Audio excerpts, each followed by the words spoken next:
आज खरं म्हणजे आजचा दिवस आमच्या सगळ्यांच्याच दृष्टीने एक आनंदाचा आणि अभिमान आणि स्वाभिमानाचा आहे. खरं म्हणजे इथे छत्रपती शिवाजी महाराजांचा अश्वारूढ पुतळा, आपला उभा पुतळा जो आहे, एक स्वाभिमान आणि दैदिप्यमान असं शौर्याचं प्रतीक या ठिकाणी शिवाजी महाराजांचा उभं राहिलेलं आहे. खरं म्हणजे दुर्घटना झाल्यानंतर त्या दिवशी आपण त्याच दिवशी निर्णय घेतला आणि जसा होता तसाच उभा आता समशेर असलेला पुतळा उभा करायचा. आणि आम्ही तात्काळ आमचे सुतार आहे तिकडे, राम सुतार यांना तात्काळ फोन केला आणि त्यांनी देखील तात्काळ सांगितलं अगदी रेकॉर्ड टाईममध्ये हा पुतळा आम्ही उभा करू. आणि खऱ्या अर्थाने आज पाहतोय की भव्य दिव्य असा छत्रपती शिवाजी महाराजांचा पुतळा उभा झालेला आहे.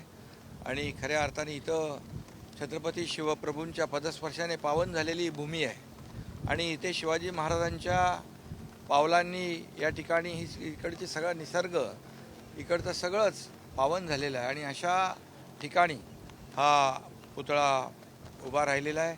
खरं म्हणजे इथं येणारा प्रत्येकजण सिंधुदुर्गातला असेल, महाराष्ट्रातला असेल, इथं आल्यानंतर त्याला प्रेरणा ऊर्जा मिळाल्याशिवाय राहणार नाही. आणि म्हणून हे महाराष्ट्राचं आणि तमाम शिवभक्तांचं एक स्वाभिमानाचं आणि शौर्याचं प्रतीक इथं उभं केलेलं आहे. आणि जसं मुख्यमंत्री म्हणाले की या ठिकाणी हा छत्रपती शिवाजी महाराजांचा पुतळा अगदी वेळेत उभा राहिला पाहिजे आणि तो वेळेत उभा करण्याचं काम खरं म्हणजे शिल्पकार राम सुतार यांचं मोठं योगदान आहे त्याच्यामध्ये. आणि त्याचबरोबर आपलं सार्वजनिक बांधकाम विभाग आहे, त्यांनी देखील खूप याच्यामध्ये मेहनत घेतली. तेव्हा रवींद्र चव्हाण होते, आता शिवेंद्र बाबा आहेत. आणि PWDच्या सर्व अधिकाऱ्यांनी देखील यामध्ये खूप मेहनत, सचिव मला वाटतं त्या आपल्या मनीषा म्हैसकर होत्या, त्यांची कमिटी केली होती. आणि त्या कमिटीमध्ये तात्काळ आम्ही निर्णय घेतला, आम्ही बसून तिघांनी पण, आणि या पुतळ्याचं काम सुरू झालं. आणि असं आज असा भव्य दिव्य पुतळा इथे उभा आहे. आणि समोर आपला राजकोट किल्ला आहे, सिंधुदुर्गाचा किल्ला, आणि समोर समुद्र आहे. आणि तलवार पण त्यांच्या हातात आहे, समशेर 29 फुटाची. त्यामुळे आता खऱ्या अर्थाने इकडून कोणाची इकडे बघण्याची हिंमत होणार नाही. आणि ह्या अगोदरच्या पुतळ्याचं उद्घाटनाला आदरणीय प्रधानमंत्री मोदीजी होते. आज ते इथं नाहीत, आम्ही आरती करायला आलो आहे आणि पूजन करायला आलो आहे. पण ते तिकडे देशाचं रक्षण करणाऱ्या जवानांच्या पाठीशी खंबीरपणे उभा आहेत. ते पण एक प्रकारचं शिवकार्यच करतायत.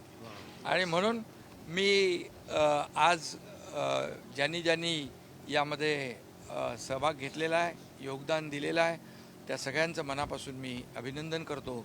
आणि एक शौर्याचं, स्वाभिमानाचं प्रतीक, प्रेरणेचं प्रतीक या ठिकाणी उभं राहिलं आहे. ते खऱ्या अर्थाने मोठं एक इथलं पर्यटकांसाठी आणि शिवभक्तांसाठी एक आदराचं स्मारक ठरेल.